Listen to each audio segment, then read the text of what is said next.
Baik, untuk mengawali kegiatan pembelajaran di pagi hari ini, marilah kita berdoa menurut kepercayaan dan keyakinan kita masing-masing. Doa mulai.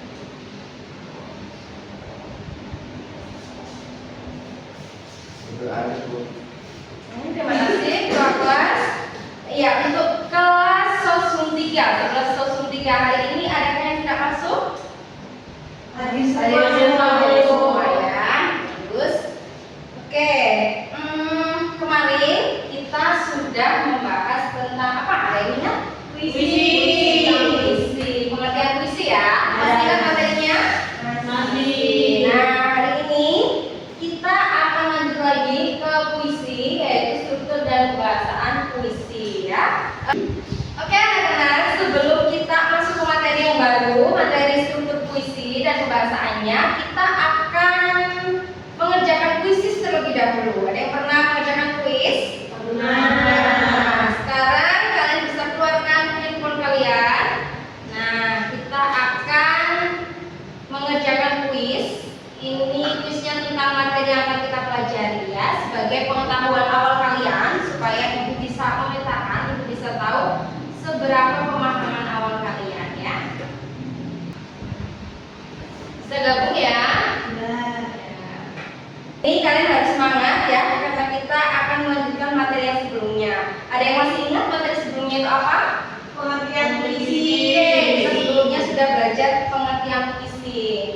Nah, hari ini kita akan lanjut ya materi baru tapi masih berkaitan dengan puisi, yaitu struktur dan kebahasaan puisi. Oke, kita harus semangat karena hari ini kita akan berlatih berpikir kritis dan juga melatih kolaborasi kerjasama antar tim. Nanti ada kerja kelompok ya. Oke, sebelum kita masuk ke analisis struktur, ibu mau satu orang untuk membacakan puisi yang sudah ibu siapkan. Coba siapa yang mau tampil membacakan puisi? Oke, boleh puisi. Sudah ada puisinya. Teman yang lain silakan diperhatikan ya, diresapi juga apa yang teman kita baca. Baik, terima kasih Bu. Judul puisinya Aku Ingin, karya Sapardi Djoko Damono.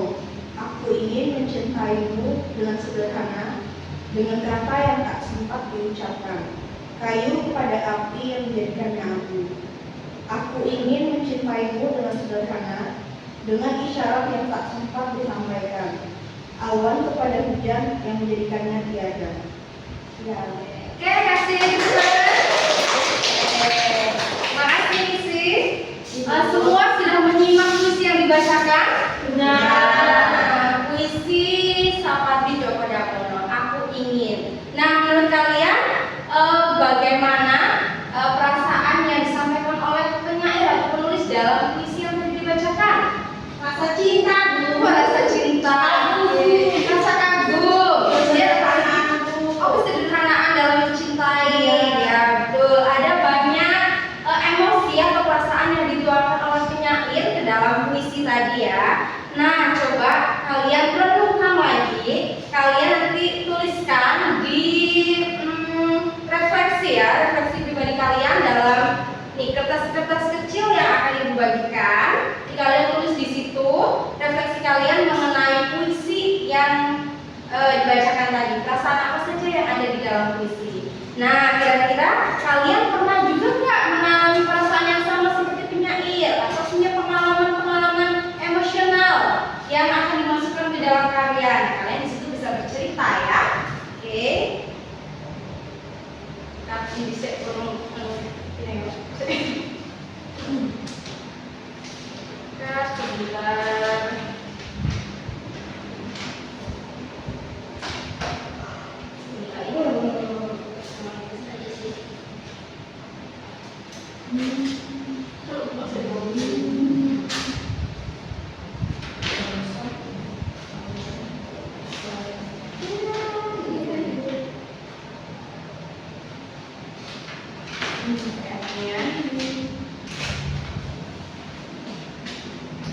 Baik, Ibu akan membagikan lembaran-lembaran kertas. Jadi kalian tulis refleksi kalian di sini ya. Bisa tuliskan apa pengalaman atau membaca puisi tadi? Apakah ada perasaan-perasaan yang sama yang pernah kalian alami? Bagaimana? Sudah? Sudah, Bu. Oke, semua sudah dituangkan dalam refleksi kalian? Baik, ulangi lagi ya. Ini nanti akan jadi bahan pembelajaran kita. Oke, terima kasih.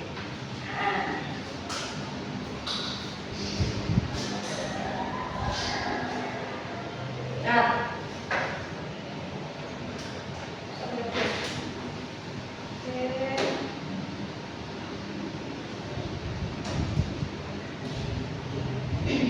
Oke, kita akan masuk ke struktur puisi ya. Struktur puisi itu ada dua, ada apa aja? Struktur fisik dan struktur batin. Betul, ada struktur fisik dan struktur batin puisi. Kita masuk dulu ke struktur fisik. Ada apa aja sih? Ada Diksi, betul, ya. imaji, gaya bahasa, dan tipografi. Betul, kita akan kaitkan ya diksi yang terdapat dalam puisi Aku Ingin. Nah, sesuai ya. Kita masuk ke struktur batin puisi ya. Ada tema, perasaan penyair, nada dan suasana, tentang amanat. Betul. Nah, tadi dari puisi Aku Ingin temanya apa teman-teman? Tentang cinta. Roman atau percintaan ya. Jadi ada suatu perasaan yang ingin dibuktikan oleh penyair yang akan disampaikan kepada pembaca. Perasaannya apa? Sedang jatuh cinta. Jatuh cinta, bisa ada rasa sedih, bisa juga. Terus ada haru. Apa lagi?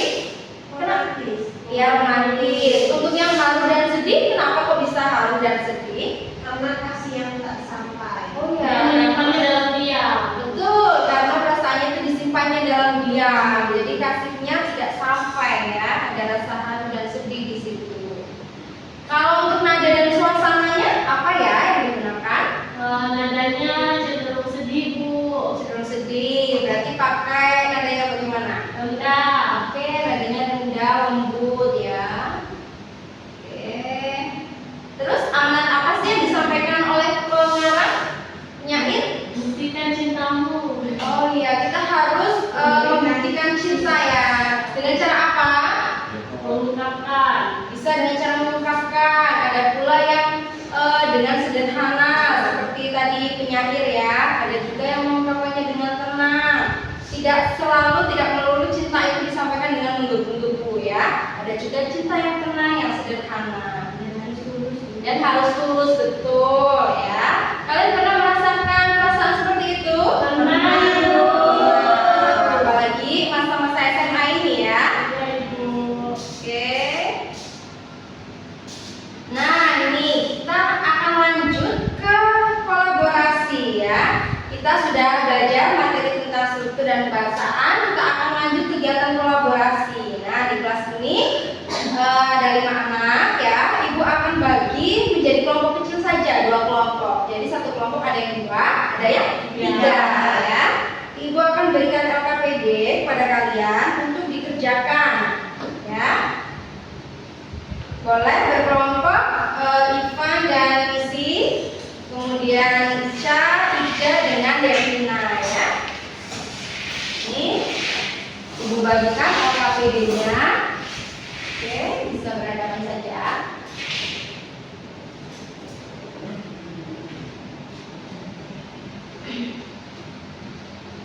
Kalian boleh berdiskusi. Ada puisi yang di situ. Kalian menganalisis berdasarkan struktur dan kebahasaannya ya. Diskusi kita hari ini, teman-teman, tidak hanya berkaitan dengan struktur dan kebahasaan, tapi juga kita telaah perasaan-perasaan apa yang dituliskan oleh penyair di dalam puisinya ya. Oke, mungkin itu relevan dengan kehidupan kita ya, karena kita kan makhluk berperasa, penuh emosi. Nah, bagaimana cara penyair membuktikan atau mengungkapkan emosinya itu juga perlu kita telaah di situ ya. Bagaimana? Sudah? Sudah Bu. Ada kesulitan? Ada kendala? Ini Bisa ya? Oke.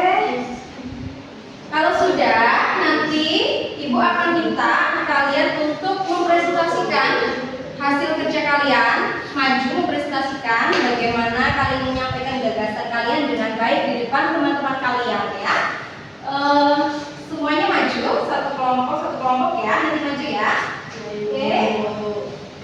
Kelompok mana yang udah siap? Boleh kelompok kedua, kelompok Misi dan Ivan ya, silakan presentasikan.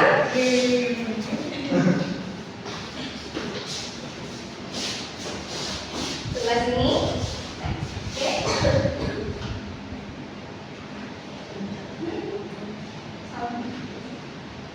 diksi dalam puisi ini menggunakan kata-kata yang tidak mudah dimengerti dan bisa dibaca butuh kepekaan yang tinggi. Dalam menganalisis makna puisi ini, seperti penyair memilih kata berpantulan untuk menggambarkan pancaran yang berbinar-binar. Penyair itu memiliki kata tarian burung-burung yang menggambarkan keindahan yang tak terhingga. Kemudian penyair menggunakan pilihan diksi pandai yang indah digabungkan dengan hatiku menghasilkan makna yang indah pula. Oke, terima kasih untuk presentasinya. Tadi sudah dijelaskan tentang struktur fisik dan batin dengan bahasanya ya. Berikut teman-teman, adakah tanggapan? Sebelumnya ada tanggapan untuk kelompok yang sudah maju? Sudah mantap Ibu. Oke, sudah bagus, sudah mantap. Izin saya Bu. Ya. Tadi kata konkretnya apa ya teman-teman? Kata konkretnya. Kata konkretnya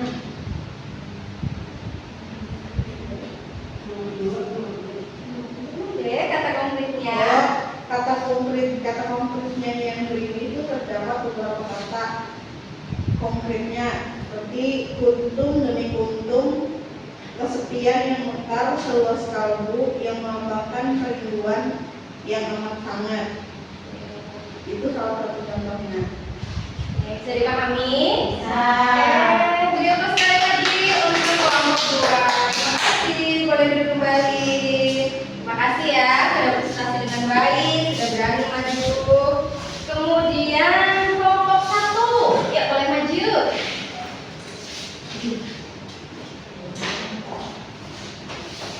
Kenalan dulu ya. Baik, saya tambahan lagi. Perkenalkan kami dari kelompok 1, kami ingin mempresentasikan hasil diskusi kami tentang puisi nyanyian gerimis. Yang pertama, diksi dalam puisi nyanyian gerimis. Puisi ini sangat kritis dan romantis. Penyair menggunakan kata-kata yang berhubungan dengan perasaan, menciptakan suasana hangat dan intim. Contohnya, jejak hujan, rambut dan kulitmu yang basah, cinta membuat kita betah, nafas dan cinta. Kemudian kata konkretnya dalam puisinya nyanyian gerimis ada hujan, rambut, kulit, untung, kesepian, kecakapan, sukma, sungai, cinta, cahaya, pelangi, musim semi, gunung-gunung, dan lautan. Kemudian yang bagian perasaan dalam nyanyian gerimis yang dituangkan penyair adalah rasa rindu, cinta, serta harapan untuk menghapus jarak serta perasaan kesepian Bu. Itu tadi presentasi dari kelompok kami ucapkan terima kasih. Oke, terima kasih untuk kelompok 1. Adakah yang mau menanggapi? Oke, boleh isi. Bagaimana nada dalam puisi nyanyian gerimis? Saya akan jawab Ibu. Jadi nada puisi ini adalah sendu dan melankolis atau kepribadian ganda. Penyair menyampaikan perasaan dengan penuh kesedihan dan nada yang tinggi. Seperti itu. Oke, bagaimana? Misi sudah terjawab? Oke, cukup ya pertanyaannya. Terima kasih untuk kelompok 1 sudah berprestasi dengan baik. Sekali.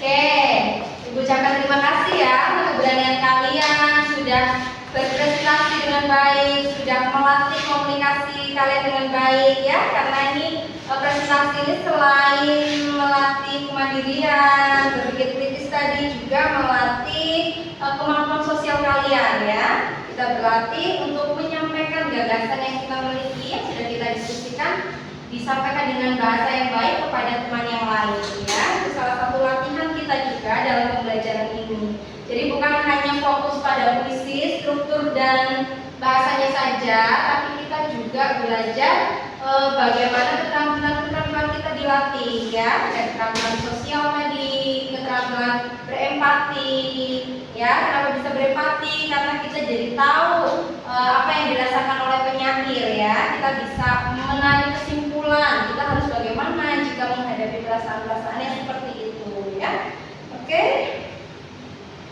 Sekali lagi terima kasih untuk presentasi yang bagus tadi ya. Oke, selesai sudah pembelajaran kita hari ini. Bagaimana menurut kalian pembelajaran kita hari ini? Sangat menyenangkan. Sangat bermanfaat. Oke, baik. Materi selanjutnya kita akan belajar tentang menulis puisi ya. Kita tidak terlepas juga dari sosial emosional karena akan selalu berkaitan dengan pembelajaran kita ya. Selanjutnya disiapkan, kita akan menulis, akan berkarya menuangkan pikiran, emosi dan perasaan kita ke dalam teks puisi yang nantinya akan kita buat ya. Teman-teman tetap semangat menjadi pribadi yang berilmu dan tetap mempunyai etika atau perilaku yang baik, memiliki rasa sosial dan empati yang bagus ya. Oke, sekian pembelajaran kita hari ini. Jika ibu ada salah, ibu minta maaf ya. Sebelum kita akhiri, satu orang ibu minta untuk memimpin doa. Devina dulu. Boleh, Devina?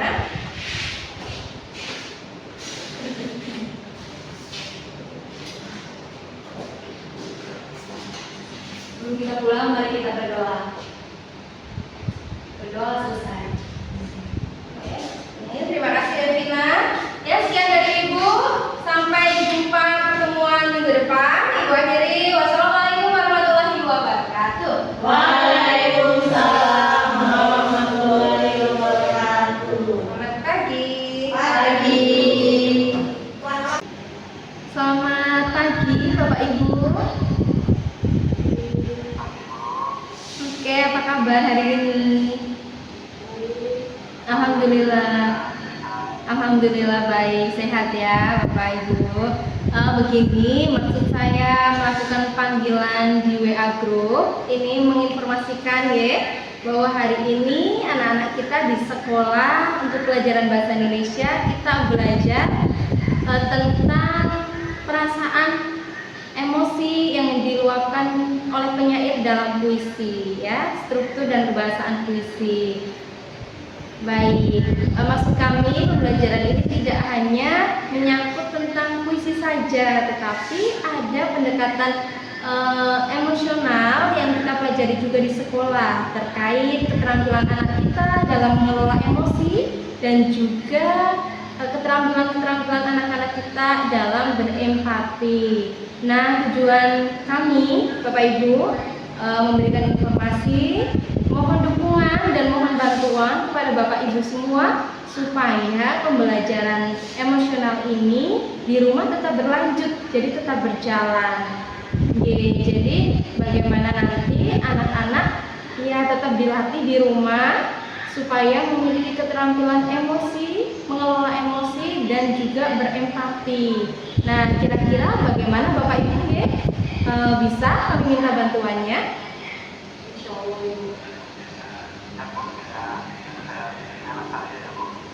Baik, terima kasih Bapak Ibu untuk kerjasamanya.